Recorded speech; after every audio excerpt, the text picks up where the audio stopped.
પુસ્તકોના ઉત્સવની ઉજવણી કરી રહ્યા છીએ ત્યારે મારે તમારી સામે કેટલીક એવી વાતો શેર કરવી છે જે આપણા જીવનના સ્પંદનો સાથે જોડાયેલી છે.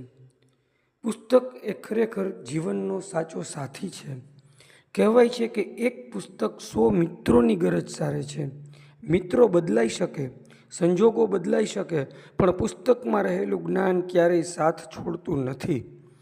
મુશ્કેલીના સમયે જ્યારે કોઈ માર્ગ ન દેખાય ત્યારે એક ઉત્તમ પુસ્તક આપણને સાચી દિશા બતાવે છે. તે માત્ર એક કાગળનો ટુકડો નથી, પણ અનુભવનો એવો ખજાનો છે જે આપણું વ્યક્તિત્વ ઘડે છે. મોબાઈલનો અતિરેક અને બાળકોનું ભવિષ્ય. આજે આપણે એક એવા યુગમાં જીવી રહ્યા છીએ જ્યારે બાળકોના હાથમાં રમકડા કે પુસ્તક આવે તે પહેલાં સ્માર્ટફોન આવી જાય છે. મોબાઈલનો અતિરેક બાળકોની એકાગ્રતા, કલ્પના શક્તિ અને માનસિક શાંતિ હણી રહ્યો છે.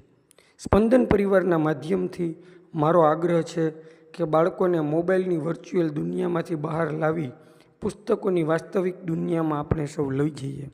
યાદ રાખજો, મોબાઈલની સ્ક્રીન પર માહિતી મળે છે, પણ સંસ્કાર તો પુસ્તકોના પાને પાને જ મળે છે.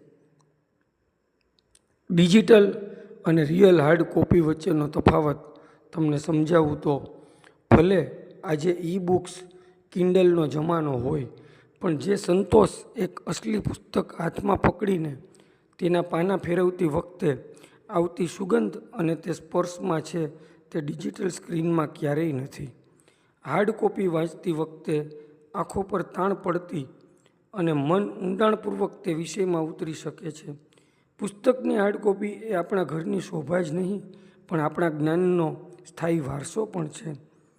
તો આજે આપણે સૌએ સાથે મળીને ફાલતુ ખર્ચ છોડી અને પુસ્તકો વસાવવાની સંકલ્પના કરવી પડશે.